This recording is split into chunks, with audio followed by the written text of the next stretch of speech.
Howdy, howdy, howdy. It's a Rodfather 916. You know, there's a certain group out there who believes, and they're younger people who believe that if you reach a certain age, there's no way you're interested in sex. There's no way you're interested in dating.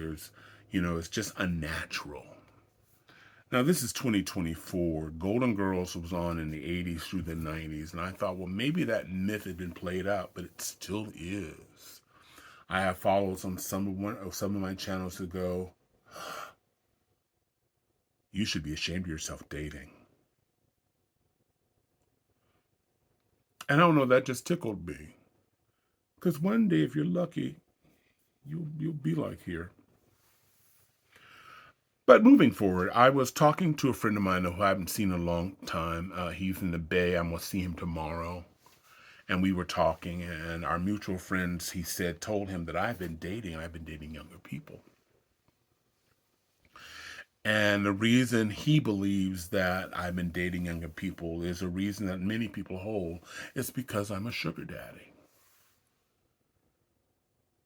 And it's one of those conversations that left me wanting, because when we hung up, I realized that ticked me off, because it implies that the only reason anybody would find me attractive at this age is because I have money. And trust me, I've been dating a lot of different people, trying to make the payments to my Pontiac Sunfire, which is the car that everybody wants. Sugar daddy? Rodfather? No, no, no, no, no, no. But I thought of dating, he left me thinking about dating and my experience. When I first started dating, the first person I dated after my divorce was quite a bit younger than me. We used to see each other at different meetings, like at City Hall or places. For whatever reason, she either end up in front of me or behind me. And we would like look at each other and laugh. We just had this connection. And my Sunfire was quite new then, because I bought my Sunfire new. And I asked her out. I think we went to Coco's down in Midtown. I think they've torn it down now. It used to be on J Street. And we ended up talking beyond midnight and laughing and learning about each other and sharing our experience working with grassroots organizations and the whole 9 yards. And we enjoyed each other's company. But one day, dun, dun, dun, I said, I'm going to find the funds and I want to take her to the Elephant Bar. Mid-price restaurant. Think Cheesecake Factory. But she wanted to go to Art and Fair. And so we went to Art and Fair on the upper level, and we ended up at a jewelry store. And as we're walking closer, my brain went, nah, just forget about it, Rodfather. That's not happening. So we get there, and she goes, I just want to get something new. I want to get jewelry. She goes, what do you like? I said, well, I really don't really know that much about women. She said, well, you were married for a long time. I said, yeah, but I just bought something that I thought that my wife would like. And she said, what do you think I would like? And I go, I don't know. Now my brain is churning, going,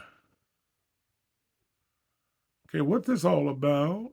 Now, of course I knew, but I'm Egyptian. I live by denial. So there's no way she's expecting me to buy her something in a jewelry store. And at one point, the person who was taking care of us puts a bracelet on her wrist. And she goes, what do you think about this? And I said, it's nice. It looks good on you. Are you going to get that? And she goes, I don't know. Well, what do you think? Now, you have to understand I'm a child. And now I'm convinced that you think I'm buying this. Somebody who's got a Pontiac Sunfire, who can barely make the payments on it, along with rent and my other expenses. And so I was about to laugh, and I directed myself out to the upper level, to the railing, where I kind of chuckled to myself. And I said, she's really think I'm gonna buy her a gift.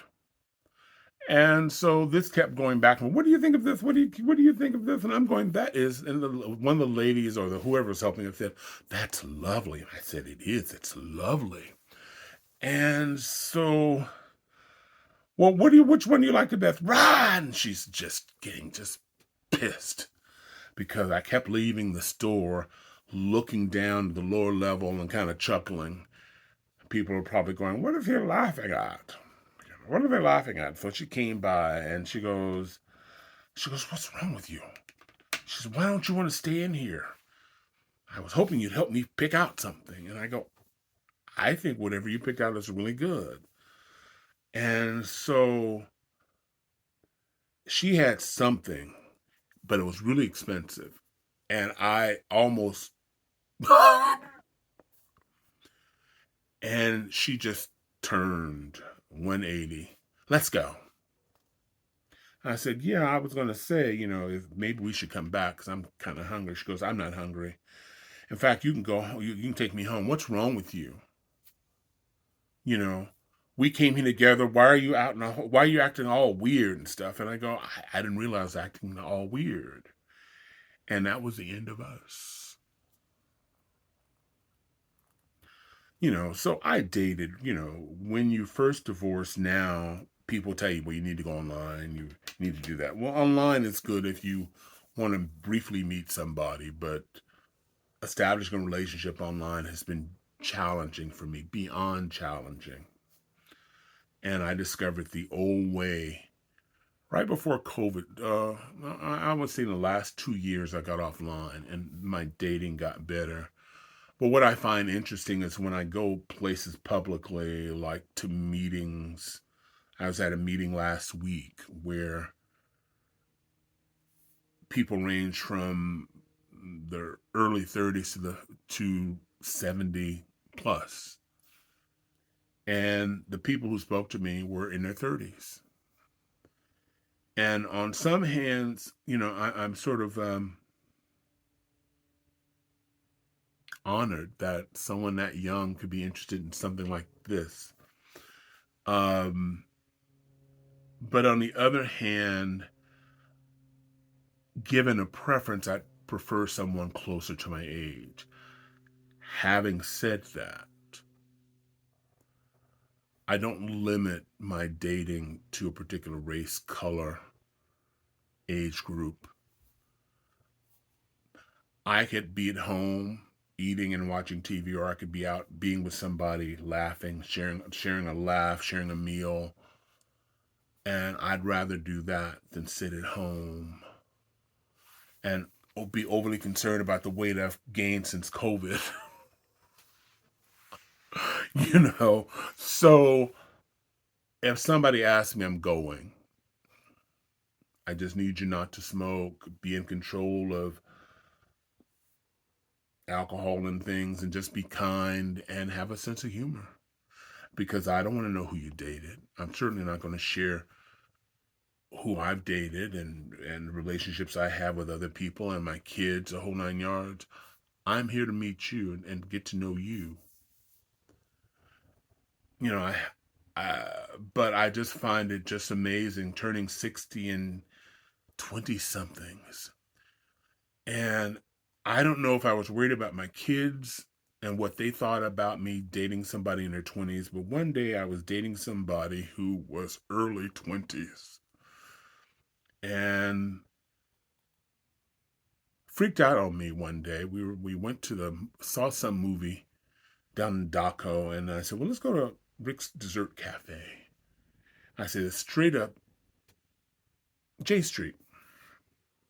And they had a meltdown in the car. I was in my car, they were in their car. I don't. I need you to. I need you to. I need you to text me the address and let me just put in my GPS. I just need. I can't do that. I have short-term memory. I can't do that. And I'm going. You have short-term memory. And I realized at that minute. I said, no, I can't date somebody this young. I'm honored, but I can't date somebody this young. I would accidentally kill you. Accidentally. I'm old. I had a stroke in the knife went this way a few times. But I've dated younger. But it's just interesting. Like I said, it's interesting that I attract young people. But a sugar daddy, gosh almighty.